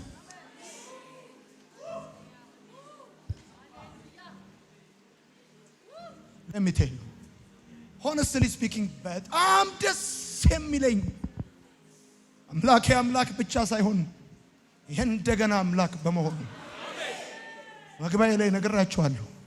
ሰው እንደገና የሚባል ነገር የለውም። እንደገና ማክበር እንደገና ማፍቀር አይችልበትም። አንዴ ካዋረዳችሁ በፊቱ ከተዋረዳችሁ ተዋረዳችሁ። አንዴ ራቁታችሁን ካየ ትጥቃችሁን አይም ቀጥሎ። አንዴ መውደቃችሁን ካየ መነሳታችሁን ቀጥሎ ማየት አይችልም ሰው። አንዴ መክሰራችሁን ካየ ቀጥሎ ማግኘታችሁን አይም ሰው። እግዚአብሔር አልፋና ኦሜጋ የመጀመሪያውና የመጨረሻው እኔ ነኝ አለ። የሕይወትን መጽሐፍ በእጁ የያዘ ሰው የምታልፍበትን ነው የሚያየው። እግዚአብሔር ግን የምትደርስበትን ያያል። በደንብ አርካ አሚን በል።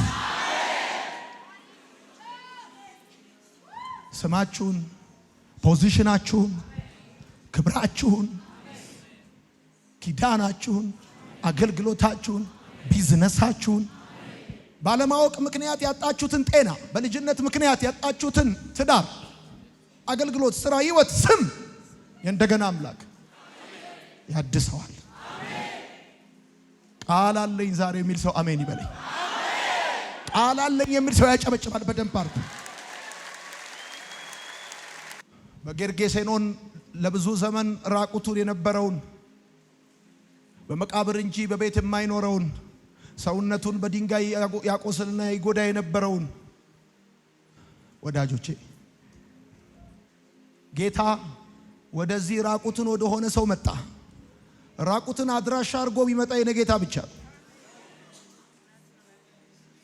ሰው ልብስን፣ ክብርን፣ ገንዘብን፣ ሽቶን፣ ስምን፣ ስልጣንን አድራሻ አድርጎ ይመጣል እንጂ ራቁትን አድራሻ አድርጎ አይመጣም። ወደዚህ ወደ ማንም ወደማይጠጋው ማንም ወደማይቀርበው የሙታን እንጂ የሕያዋን ባልንጀራ ወደ ሌለው ወደዚህ ሰው ጌታ ተጠጋ። እረኞቹ ለከተማው ሰዎች ነግረው ሲመለሱ የከተማው ሰዎች ያዩት ራቁት ሰው አይደለም። ወደ ልቡ ተመልሶ ልብስ ለብሶ ኢየሱስ እግር ስር ቁጭ ብሎ አዩት ይላል መጽሐፍ። ወዳጄ ከእንደገና በኋላ ከእንደገና በፊት ራቁትን ያዩ፣ ከእንደገና በኋላ ራቁትን አዩ። ያኔ ነበር ራቁትን ያዩ። ከእንደገና በኋላ ክብርህን ነው የሚያዩት፣ ልብስህን ነው የሚያዩት። የሰማኝ ሰው ካለ አሜን ይበል። ከእንደገና በኋላ ሞገስህን ነው የሚያዩት፣ መጎብኘትህን ነው የሚያዩት። ዛሬ እኔ ባርካለሁ። በብዙ ሁኔታው ስታልፍ ያዩ ሰዎች መጎብኘትን ያያሉ፣ ክብርህን ያያሉ። ስትዋረድ ያዩ ክብርህን ያያሉ፣ ስታጣ ያዩ ስታገኝ ያያሉ። አሜን። እግዚአብሔር እንደገና አምላክ ነው። ሴ አሜን። የመጀመሪያው እግዚአብሔር የረሳኸውን የሚያስታውስ እንደገና አምላክ። ሁለተኛው እግዚአብሔር የጣልከውን የሚመልስ እንደገና አምላክ። ደግሞ እኮ ይገርማል። በልሽት ሽት ያረከውን ነገር ሁሉ ነው የሚመልሰው። እንደገና ምንም ማድረግ አይቻልም። ምን ማድረግ ይቻላል? ምን ማድረግ ይቻላል? ሶስተኛ እግዚአብሔር ጠላትን የሚበቀል እንደገና አምላክ። በመሳፍንት መጽሐፍ ምዕራፍ 16 ቁጥር 18 ላይ ደሊላ አስባ ተዘጋጅታ አቅዳ ለግል ጥቅሟ ስትል ለገቢ ምንጯ ለትርፏ ስትል ሳምሶንን ጸጉሩን አስላጨችው ይላል። የሳምሶንን ጸጉር ካስላጨችው በኋላ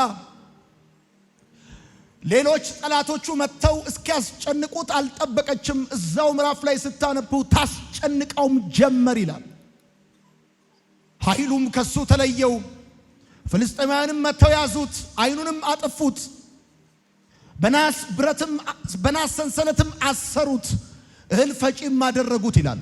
ያንን ኃያል ሰው ያንን ሱፐርናቹራል ኃይል በሱ ላይ ይሰራበት የነበረውን ሰው በአንድ አዲስ የአህያ መንጋጋ ሺዎችን ክምር በክምር ያደረገ የከተማውን ቅጥር የነቀለ አንበሳውን የገነጠለ 300 ቀበሮችን የያዘ ድንቅ ሰው ኃያል ሰው እንዳይሆኑ ሆኖ ባንዲት ጥቅም በፈለገች ከፍልስጤም ሽማግሌዎች ጀርባ ለገንዘብ ስትል መጀመሪያ አስቀድማ ለግል ስራዋ ከዛም ለትርፍ ስትል ወዳጇን በሳንቲም ቀይራ ጸጉሩን አስላጨችው። ያ ኃያል ሰው ያ ታላቅ ሰው እንዳልነበር ሆነ። ኃይሉ ከሱ ተለየው። በናስ ሰንሰለት ታሰረ፣ እህል ፈጪ ሆነ።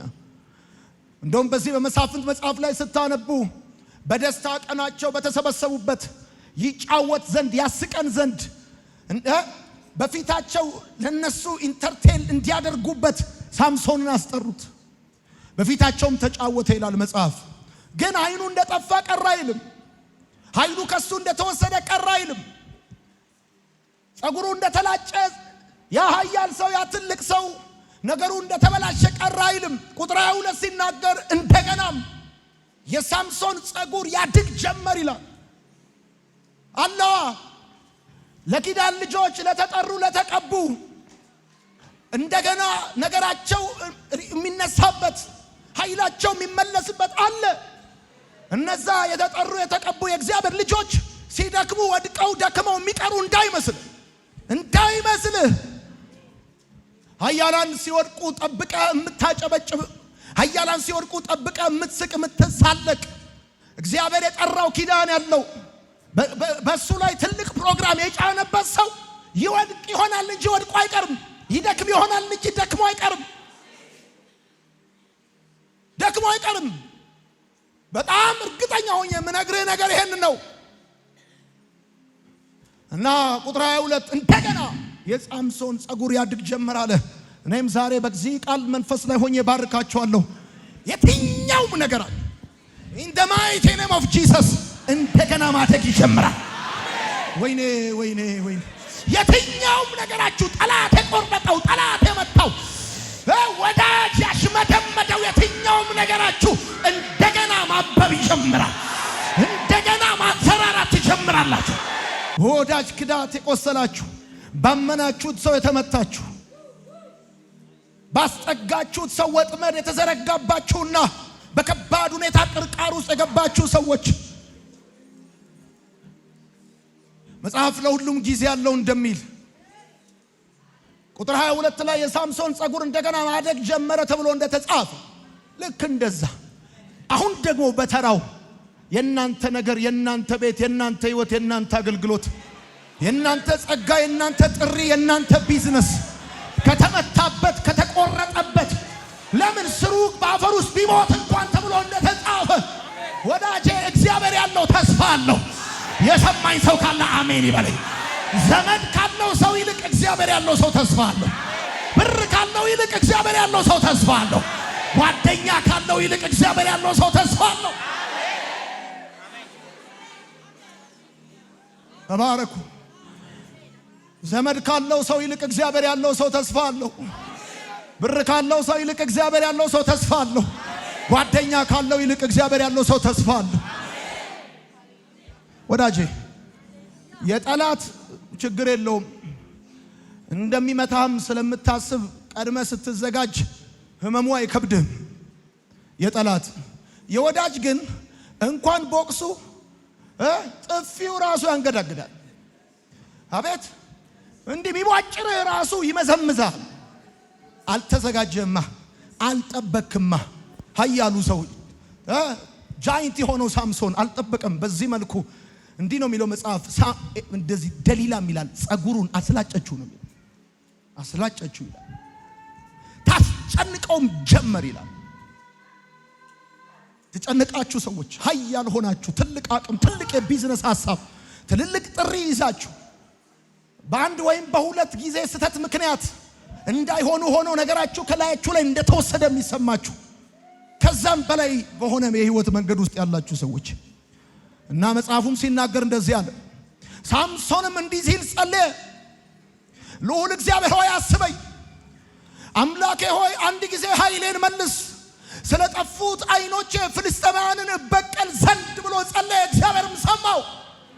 ተበቀላቸው ተበቀላቸው ተበቀላቸው። ይሁን ነግርሃለሁ፣ እግዚአብሔር ጠላቶችን ይበቀላል። እግዚአብሔር ጠላቶችን ይበቀል ዘንድ ኃይልን ይመልሰዋል። እንደተሳቀብህ አይቀርም፣ እንደተሳለቁብህ አይቀርም፣ እንደተሾፈብህ አይቀርም። እግዚአብሔር ነገርን ይመልሰዋል። ይሁን እግዚአብሔር ምስክሬ ነው። እግዚአብሔር ጋር ያለው ታሪክ አጨራረሱ ጠላቶች ጋር እንዳለው ስክሪፕቸር አይደለም። ጠላቶች ጋር እንዳለው ስክሪፕት አይደለም። እንደዛ ጋር እንታል የሰማኝ ሰው ካለ እግዚአብሔር ጋር ያለው የታሪክ መጨረሻ ጠላቶች ጋር እንዳለው ስክሪፕት አይደለም። ጠላቶች መሃል ላይ ያነበቡት መጨረሻን የሚያውቀው እግዚአብሔር ነው። መጨረሻ የክብር ነው። አሜን ይባላል። የእንደገና አምላክ እና መጽሐፉ ሲናገር እንደዚህ ያለ በህይወት እያለ ከገደላቸዋል በሞቱ የገደላቸው በለጣል። ተበቀላቸው ተበቀላቸው። እግዚአብሔር ጠላትን የሚበቀል እንደገና አምላክ ነው። ሴ አሜን። በደንብ አድርጋ አሜን በል። እዚህ አንዴ አሜን ስትል እዛ ጠላት ይመታል። አሜን በል። አንተ ተኝተም ስራም ሄደ ጠዋትና ማታ ፎቶን ይዘው ጨርቅን ይዘው ስምህን ይዘው በመቃብር አፈር በመናም በዶሮ አንገት በጆሮ ምናም ሲደግም የነበረ ክፉ ይመታል። ረገጥ አርግና አሜን በል። የእንደገና አምላክ ነው። የእንደገና አምላክ የእንደገና አምላክ ብራዘር ዳዊት በባዶ እግሩ ከቤተ መንግስት ሸሽቶ እንዳልሄደ እግዚአብሔር የእንደገና አምላክ ስለሆነ እግዚአብሔር ካንተ ጋር ካልጨረሰ ምድር አትጨርስ። እውነቴን ነው የምነግርህ። እግዚአብሔር ካንተ ጋር ካልጨረሰ ምድር አትጨርስም። ምንም ነገር አይጨርስም። የእንደገና አምላክ ወዳጄ በዓለም ታሪክ አንድ ጊዜ ከዙፋኑ ወርዶ አንድ ንጉስ ከዙፋኑ ከወረደ ተመልሶ ወጥቶ ያውቅ። የፈለከውን ታሪክ ልታመጣ ትችላለህ። ንጉስ ከዙፋኑ ወርዶ ተመልሶ ወጥቶ አያውቅም። መንግስቱንም ጥራ፣ ኃይለ ሥላሴን ጥራ፣ ጋዳፊን ጥራ፣ ሳዳም ሁሴንን ጥራ፣ የፈለከውን ጥራ። አንድ ጊዜ ከወረድክ ነው። በታሪክ ከዙፋኑ ወርዶ ከቤተ መንግስት ወጥቶ ካልጋው ላይ ወርዶ ድንጋይ ላይ ተኝቶ በባዶ እግሩ የወጣ ሰው እንደገና በወታደር ታጅቦ የተመለሰ ዳዊት ይባላል። ዛሬ እነግራለሁ የተቀባ ሰው ልታሳድደው ትችል ይሆናል እንጂ በፍጹም እንደወደቀ አይቀርም። እንደገና ይመለሳል። እኔ ነኝ የሚል ሰው ካለ አሜን ይበል። እንደገና እመለሳለሁ የሚል አሜን ይበል።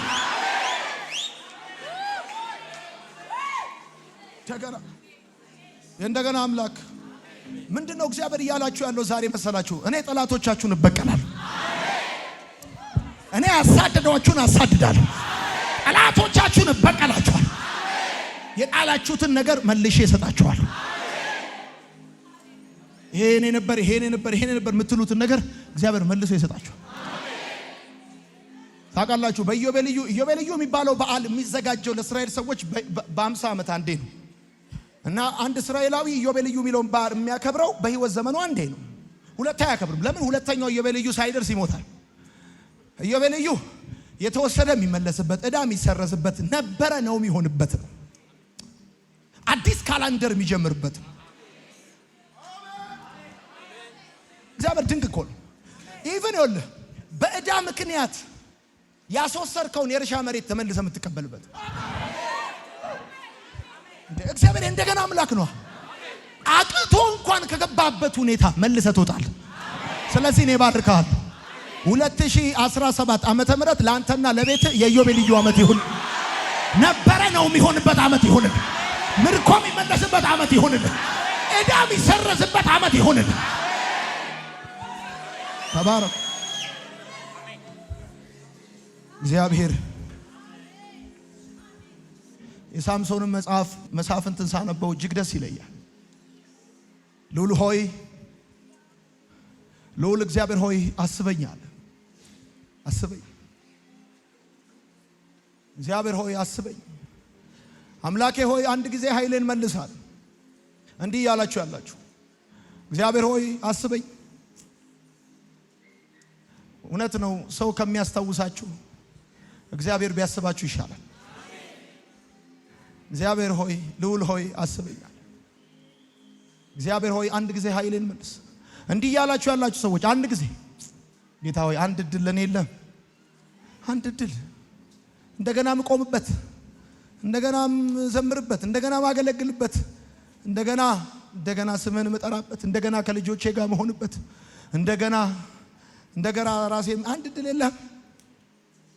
ተደጋጋሚ ጊዜ የወደቃችሁ ነገር የተበላሸባችሁ አንድ ጊዜ እያላችሁ ያላችሁ ሳምሶንን ያሰበ ጠላቶቹን ይበቀል ዘንድ ኃይሉን የመለሰ እግዚአብሔር አምላክ እንዲሁ ጠላታችሁን ይበቀላል። እግዚአብሔር ያስባችሁ። ደግሞ ታውቃላችሁ እግዚአብሔር ሲያስባችሁ አቤት በአክሰለሬሽን ነው። በዲቫይን አክሰለሬሽን ነው። አንድ ጊዜ እግዚአብሔር ካሰባችሁ ዮሴፍ ከእስር ቤት አስቸኮሉ ተብሎ እንደተጻፈ እጅ አሳላፊው ከሚያስባችሁና ከሚያስታውሳችሁ እግዚአብሔር ሲያስባችሁ ነገር አክሰለሬት ነው የሚያደርገው። ዛሬ ባርካችኋል። በመለኮታዊ ፍጥነት ነገራችሁ ይፈጠናል። በጌታ በኢየሱስ ስም መውጣት ይሆንላችኋል። እግዚአብሔር ያስባችሁ። እንደገና አምላክ እስቲ አንድ ጊዜ እንደገና አምላክ በሉ። አራተኛ እግዚአብሔር ኃጢአትን ይቅር የሚል የእንደገና አምላክ ነው። ታውቃላችሁ ንጉሥ ዳዊት ከ10ቱ ትእዛዛት መካከል 5ቱን በአንድ ጊዜ የተላለፈ ሰው ነበር። አንዳንዶቻችሁ በጣም የጥፋተኝነት፣ የኃጢአተኝነት፣ የበደለኝነት ስሜት የሚሰማችሁ ሰዎች እዚህ ውስጥ ያላችሁ እግዚአብሔር አምላክ ብቻ ሳይሆን ኃጢአትን ይቅር የሚል የእንደገና አምላክ እንደሆነ እንድታውቁ እንድታስቡ ፈልጋለሁ። እንደነገርኳችሁ ዳዊት ከ10ቱ ትእዛዛት 5ቱን በአንድ ጊዜ የተሳሳተ ሰው የነበረው። ለምሳሌ የሰው ሚስት ተመኘ፣ በኃጢአት ወደቀ፣ ዋሸ፣ ገደለ። እንደዚሁም ደግሞ ስትነገርኳችሁ 5 አይደል? ተመኘ፣ በኃጢአት ወደቀ፣ ዋሸ፣ ገደለ፣ የሰው ሚስት ወሰደ። እነዚህ 5 ጥፋቶች ባንዴ ነው። ሲመኝ አንድ አትመኛል። አትዋሽ ብለው ዋሽ፣ ከዛስ ሰው ልኮ አስገደለ 3 ከዛስ በኃጢአት ወደቀ 4 የባልንጀራ ሚስት 5 በቃ መዝሙር 51 አውጡ እስቲ አጠገባቸው ያለውን ሰው እግዚአብሔር ኃጢአትን ይቅር የሚል እንደገና አምላክ ነው በሉት። ጌታ ይመስገን አሜን ነው። እሺ መዝሙር 51 እንደዚህ ያነባሉ። እግዚአብሔር ሆይ ይሄንን ኑዛዜ የተናዘዘው የኦሪዮን ሚስት ከወሰደ በኋላ እግዚአብሔር ሆይ እንደ ቸርነት መጠን ምሕረት አድርግልኝ፣ እንደ ርኅራኄም ብዛት መተላለፌን ደምስስ፣ በደሌን ፈጽሞ እጠብልኝ፣ ከኃጢአቴም አንጻኝ። እኔ መተላለፌን አውቃለሁና ኃጢአቴም ዘወትር በፊቴ ነው። በውሳኔ ትክክል በምትሰጠው ፍርድ ንጹሕ ትሆን ዘንድ በርግጥ አንተን ብቻ በደልኩ፣ በፊትም ክፉ ነገር አደረግኩ። ስወለድ ጀምሮ በደለኛ፣ ገና እናቴም ስትጸንሰኝ ኃጢአተኛ ነኝ። እነሆ እውነትን ከሰው ልብ ትሻለህ፣ ስለዚህ ጥልቅ ጥበብን በውስጥ ያስተምረኝ። በሂፖ ስር ጨኝ፣ እኔም እነጻለሁ። እጠበኝ፣ ከበረዶም ይልቅ ነጭ እሆናለሁ። ሐሴትና ደስታን አሰማኝ፣ ያደቀካቸው አጥንቶቼም ደስ ይበላቸው። ፊትህን ከኃጢአቴ መልስ፣ በደሌን ሁሉ ደምስስልኝ። አምላኬ ሆይ ንጹሕ ልብ ፍጠርልኝ፣ ቀና የሆነውን መንፈስ በውስጤ አድስ። ከፊትህ አትጣለኝ፣ ቅዱስ መንፈስን ከኔ ላይ አትውሰድ። የማዳንህን ደስታ መልስልኝ፣ በሽታ መንፈስ ደግፈ ያዘኝ። እኔም ለሕግ ተላላፊዎች መንገድህን አስተምራለሁ፣ ኃጢአተኞችን ወደ አንተ ይመለሳሉ። የድነቴ አምላክ እግዚአብሔር ሆይ ደም ከማፍሰስ አድነኝ፣ አንደበቴም ስለ ጽድቅ በእልልታ ይዘምራል። ጌታ ሆይ ከንፈሮቼን ክፈት፣ አፌ ምስጋናን ያውጃል። መስዋዕትን ብትወድ ኖሮ ባቀረብኩልህ ነበር፣ የሚቃጠል መስዋዕትን ደስ አያሰኝህ። እግዚአብሔር የሚቀበለው መስዋዕት የተሰበረ መንፈስ ነው። እግዚአብሔር ሆይ አንተ የተሰበረውንና የተዋረደውን ልብ አትንቅም። በጎ ፍቃድ ጽዮንን አበልጽጋት፣ በበጎ ፍቃድ ጽዮንን አበልጽጋት። የኢየሩሳሌምም ቅጥሮች ስራ የጽድቅ መስዋዕት፣ የሚቃጠል መስዋዕትና ሙሉ የሚቃጠል መስዋዕት ያን ጊዜ ደስ ያሰኙሃል። ኮርማዎችህ በመሰዊያዬ ላይ የሚሰውትም ያን ጊዜ ነው። እግዚአብሔር ኃጢአትን ይቅር የሚል እንደገና አምላክ። ሁለተኛ ዜና መጽሐፍ ምዕራፍ 33 ይሁን እኔ እግዚአብሔር የእንደገና እንዲህ ብላችሁ ጻፉ። በብዙዎቻችን ዘንድ ያለው የእግዚአብሔር መልክ የተበሳጨ አባት ፊት ነው። ብዙዎቻችሁ እግዚአብሔርን ስታስቡት የተበሳጨ አባት ፊት ነው የምታስቡት። ኖ እግዚአብሔር እንደገና አምላክ ነው። አዎ እግዚአብሔር አምላክ ስለ ኃጢአት ይቆጣል፣ ይቀጣል። ደግሞ እግዚአብሔር እንደገና አምላክ በተሰበረ መንፈስ ስትመለስ እግዚአብሔር አምላክ እጁን ዘርግቶ ይቀበላል። ምጽፉት እንደዚህ ብላችሁ ጻፉ። የሕይወትን መጽሐፍ ብታቃጥለውም አንተ ያለበትን ክፍል አይሰርዘውም ብለህ ጻፍ። ይኸውልህ የሕይወትን መጽሐፍ አቃጥለ ብታጨሰው እኔ ስላንተ ያሰብኩትን አቃጥላጨስከው በቃ በአንተ ልሰራ የነበረውን ትቼዋለሁ አይልም እግዚአብሔር። እሺ ብትል የመከራ ዘመን ያጥር ይውላል። እምቢ ካልክ ግን አይተውህ። አንዴ ለሊያ አንዴ ለፍየል ስትገዛ ዘመን ይረዝማል እንጂ ማጀራትን ይዞ ወደ ፕሮግራሙ ይመልሳል። ለተወሰነ ጊዜ በውድቀት ጥቂት ሰዎች ገቢ ሊኖራቸው ይችላል። እግዚአብሔር ጥሎ አይጥልህም፣ ትቶ አይተውም። የእንደገና አምላክ ዳዊት ማረኝ እንዳለው በዳዊት ዘር ውስጥ ከዳዊት ቀጥሎ በነገሱ ነገስታት ውስጥ በታሪክ እንደ ምናሴ አይነት ክፉ ሰው አልነበረም። ምናሴ ንጉስ በነበረበት ዘመን ያደረገው ክፋት በታሪክ በዳዊት ዘር ተተክተው ከነገሱ መካከል እንደ ምናሴ ክፉ አልነበረም። ምናሴ እግዚአብሔርን የተጸየፈ እንደ ምናሴ አልነበረም። ከዳዊት ዘር መካከል መቅደሱን ያረከሰ እንደ ምናሴ አልነበረም። ከዳዊት ዘር መካከል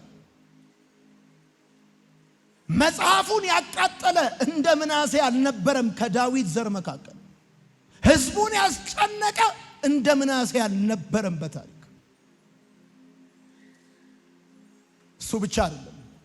በዳዊት ዘር መካከል ጣዖት ያመለከ ጣዖት ያስመለከ እንደ ምናሴ አልነበረም። ምናሴ አመፃውን፣ ምናሴ ኃጢአቱን፣ ምናሴ ክፋቱን መሸታ ቤት ወይም መንገድ ላይ ወይም መኖሪያ ቤቱ ሳይሆን ያደረገው እግዚአብሔር መቅደስ ውስጥ ነው ያደረገው። የባቢሎንን ጣዖት የአሕዛብን ጣዖት አምጥቶ በእግዚአብሔር መቅደስ ነው እንዲመለክ ያደረገው። ወዳጆቼ ይሄ ምናሴ በደንብ ስሙኝ ይሁኝ ነኝ በባቢሎን ምርኮ ተማርኮ በሞት ፍርድ በነበረ ጊዜ ሞቱን በሚጠባበቅበት ክፍል ውስጥ ሆኖ አንገቱን ቀና አድርጎ የአባቶቹን አምላክ እንዲያስጥለው በለመነው ጊዜ ይላል እግዚአብሔር ተለመነው። እስከ ዛሬ ያመስከው አመጽ አይደለም። ከዚህ በኋላ ፕሮግራም ይዘህ ብታምጽ የምናሴን ያላታምጽ። የሚፈልገው መመለስን ብቻ ነው እንጂ እግዚአብሔር ኃጢአትን ይቅር የሚል እንደገና አምላክ። ወዳጆቼ ምናሴ ዝም ብላችሁ መጽሐፉን ስታነቡት እንዲም አርጎ ነበር እስክትሉ ድረስ ትገረማላችሁ። አሁን በጣም ብዙ ወጣቶች ሳገኛቸው ከሚያስቡት ነገር አንዱ ምንድነው? እኔ እንደኔ አይነቱን ኃጢአተኛ እግዚአብሔር ይቅር ይላል? አዎ ይቅር ይላል።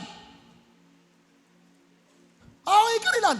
የክርስቶስ ደም የማያነጻው የኃጢአት አይነት የለም፣ የኃጢአት ውፍረት የለም። እኔ እኮ ሰው ገድያለሁ፣ አዎ ይቅር ይላል። እኔ እኮ ኃጢአት ወድቄያለሁ፣ አዎ ይቅር ይላል። የሚፈልገው መመለስን ብቻ ነው። የሚፈልገው ወደሱ ቀና ማለትን ብቻ ነው። አዎ ይቅር ይላል። ሌባ ነበርኩ፣ ዘራፊ ነበርኩ፣ ተደባዳቢ ነበርኩ፣ አዎ ይቅር ይላል። ኃጢአትን ይቅር የሚል እንደገና አምላክ። አዎ ይራራልኛል፣ ፊቱ ወደ እኔ ይመልሳል። አዎ ሰው ነው ተሰብስቦ ባንተ ኃጢአትና ውድቀት ቢዝነስ የሚሰራው መመረቂያ ጽሑፉን የሚሰራው እንጂ እግዚአብሔር ይቅር ይላል። ወዳጆቼ እሺ ሁለተኛ ዜና መጽሐፍ ምዕራፍ 33 የሆኑ ሰዎች ነገራቸው ሪስቶር ያደርጋል ዛሬ ማለዳ። ምናሴም መንገስ በጀመረ ጊዜ የ12 ዓመት ልጅ ነበረ። በኢየሩሳሌምም 55 ዓመት ነገሰ። እግዚአብሔርም ከእስራኤል ልጆች ፊት እንዳወጣቸው እንደ አሕዛብ ያለ ርኩሰት በእግዚአብሔር ፊት ክፉ ነገር አደረገ። አባቱም ሕዝቅያስ ያፈረሳቸውን የኮረብታውን መስገጃዎች መልሶ ሰራ። ለባኦሊምም መሠዊያ ሰራ። የማምለኪያ ዐፀዶችን ተከለ። ለሰማይ ሰራዊት ሁሉ ሰገደ፣ አመለካቸው። እግዚአብሔርም ስሜ በኢየሩሳሌም ለዘላለም ይኖራል ባለው በእግዚአብሔር ቤት መሠዊያዎችን ሰራ። በራሱ በእግዚአብሔር ቤት ሰራ። በእግዚአብሔር ቤት በሁለቱ አደባባዮች ላይ ለሰማይ ሰራዊት ሁሉ መሠዊያዎችን ሰራ። በሄኖምም ልጅ ሸለቆ ውስጥ ልጆቹን በእሳት አሳለፈ። ሞራ ገላጭ ሆነ። እንደውም ያልነገርኳችሁ ምናሴ ካደረገው ነገር አንዱ ልጆቹን በእሳት እኮ ያቃጠለ ሰው ሞራ ገላጭ ሆነ። አንግሶት ሰው ሞራም ይገልጠው፣ ሞራም ይገፈው፣ ቆዳም ይገፈው፣ ጥቁር በግም የዶሮ አገጭም ምንም ይጎትተው ፖዚሽን ፈልግ። ይሄ ሰውዬ ከፍታው ቁልቁል ሲወርድ ተመልከቱት። ሞራ ገላጭም ሆነ፣ አስማትም አደረገ፣ መተተኛም ነበረ። እንደዚህ አይነት ኪንግ ሆኖ መተተኛ፣ አስማተኛ፣ ሞራ ገላጭ እንደ ምናሴ አልነበረ ነበረ። መናፍስትም ጠሪዎችና ጠንቋዮችን ሰበሰበ። ያስቆጣውም ዘንድ በእግዚአብሔር ፊት እጅግ ክፉ ነገር አደረገ። ከዛስ እግዚአብሔርም ለዳዊትና ለልጁ ለሰሎሞን በዚህ ቤት ከእስራኤል ነገድ ሁሉ በመመረጥኳት በኢየሩሳሌም ስሜን ለዘላለም አኖራለሁ፣ ያዘዝኳችሁን ሁሉ በሙሴ የተሰጠውን ሕግና ሥርዓት ፍርድንም ሁሉ ቢያደርጉ ቢጠብቁም ለአባቶቻችሁ ከሰጠኋት ምድር የእስራኤልን እግር እንደገና አላርቅም ባለበት በእግዚአብሔር ቤት ውስጥ የሰራውን የጣዖት የተቀረጸውን ምስል አቆመ። ምናሴም እግዚአብሔር ከእስራኤል ልጆች ፊት ካጠፋቸው ከአሕዛብ ይልቅ ክፉ ይሰሩ ዘንድ በይሁዳና በኢየሩሳሌም የሚኖሩትን አሳተ። ከአሕዛብ ይልቅ ነው የእግዚአብሔርን ሕዝብ ያሳተው። እግዚአብሔር ምናሴና ሕዝቡን ተናገራቸው፣ ግን አልሰሙትም። ይሄን አርጎ አልሰሙትም፣ ምናሴም አልሰማም። ስለዚህም እግዚአብሔር የአሦር ንጉሥ ሰራዊት አለቆች አመጣባቸው። ምናሴንም በዛ እጅር ያዙት፣ በሰንሰለትም አስረው ወደ ባቢሎን ወሰዱት።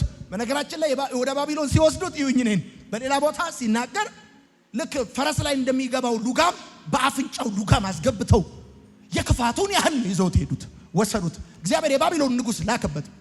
በተጨነቀ ጊዜ እንደዛ አምጾ እንደዛ ክፉ እግዚአብሔርን አስቆጥቶ አምላካችን አምላክ ብቻ አይደለም እንደገና አምላክ ነው ምላችሁ። ለዚህ ነው በተጨነቀ ጊዜ አምላኩን እግዚአብሔርን ፈለገ።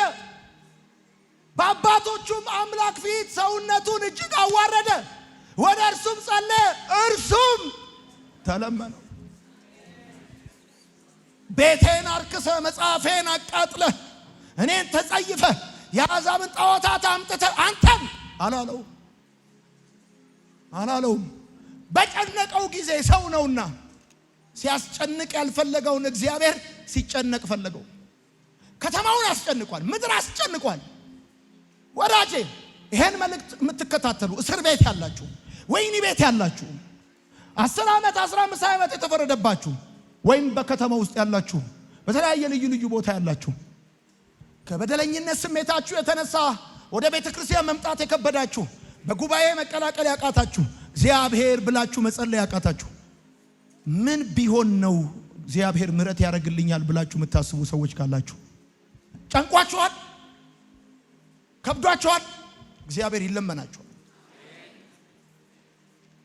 እግዚአብሔር ተለመነው፣ ጸሎቱን ሰማው፣ ወደ መንግስቱም ወደ ኢየሩሳሌም መለሰው።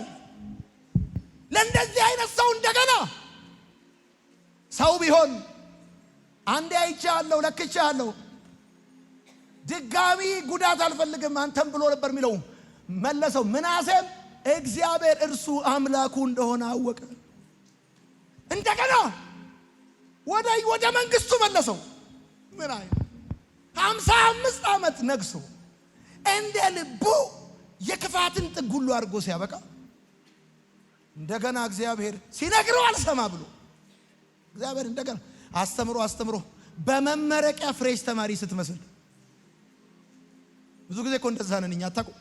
በቃ ጂሲ ናቸው ሲባል ፍሬሽ ሆነን ቁጭ እንደዛ እኮ 3 ዓመት ተኩል አስተምሯቸው ይመረቃሉ ብሎ ሲጠብቅ ሰዎቹ አዲስ ሆነው ቁጭ። ጌታ እነዚህ በመመረቂያቸው ምን አዲስ ያደርጋቸዋል ብሎ አልተዋቸው፣ ሊፈልጋቸው ሄደ። እንደገና ተገለጠላቸው። ለምናሴም እንደዚህ ነው። 55 ዓመት ከነገሰ በኋላ ይበቃል፣ ከዚህ በኋላ መንግስት ቢመለስልህ ባይመለስልህ ዋናው መታረም ነው አይደለም ያለው። ከተሰማ ያጠፋው ጥፋት እንደሆነ ከታወቀ አንተ ከተመለስክ እኔ ላንተ ምሕረት ማላርግም። እግዚአብሔር ተለመነው። እዚህ ቤት ያላችሁ ከዚህም ውጭ መልእክት የምትሰሙ እግዚአብሔር የሚለመን ጸሎትን የሚሰማ አባ ስትሉት የሚደርስ አሜን አትሉ? አሜን አትሉም? ይዛችሁ የምትጠጡበትን ጠርሙስ ሳትለቁት ጌታ ሆይ ስትሉት አቤት የሚል አሜን በል። አትለቁት እኮ ዳያነት አምላክ የእንደገና አምላክ ኃጢአትን ይቅር የሚል የእንደገና አምላክ። አሁን እየተሰበከ ያለው እግዚአብሔር በየአደባባዩ ይሄ እኮ አውደ ምሕረት ነው። በየአውደ ምሕረቱ የተናደደ ሰይፍ የያዘ የሚቀጠቅጥ የሚያዋርድ እርቃን ድንኳን በድንኳን ቸርቹን የሚያደርግ አምላክ የለኝም። እኔ ሜርሲፉል የሆነ አባት ነው ያለኝ፣ የሚራራ ቸር አባት፣ ልጆቹን የሚለመን። እስቲ በደንብ አድርጋችሁ አሜን በሉ። አሁን እንኳን ይሄን ቃል እያነበብኩላችሁ ልባችሁ የመመለስ መንፈስ ውስጥ ያለ ዛሬ በጌታ በኢየሱስም የትኛውም የተጫናችሁ የኃጢአት ሸክም ከላያችሁ ላይ ይራገፋል። እንኳን መጣ። ትላንት መጠጥ ቤት ነበርክ፣ ዛሬ እንኳን ቸርች መጣ። ትላንት ስትቅም ነበር ያልከው፣ ስታጨስ ነበር፣ እንኳን ዛሬ መጣ። እንኳን መጣ። ሜርሲፉል ወደ ሆነው ወደ እግዚአብሔር እንኳን መጣ። ለዚህ ነው ስጀምር በህይወት ውስጥ ውድ ስጦታ ምን ይመስላችኋል ያልኳችሁ። በህይወት ውስጥ ውድ ስጦታ ገንዘብ፣ አልማዝ፣ ወርቅ፣ የከበረ ድንጋይ ሳይሆን በህይወት ውስጥ ውድ ስጦታ የእንደገና እድል ነው። የሰው እንደገና 2 ጊዜ ወይም 3 ጊዜ ቢሆን ነው። የእግዚአብሔር ግን መጨረሻ የሌለው የምህረት ስጦታ ነው። ለአምላካችን ለእግዚአብሔር ክብርና ጨበጭባል።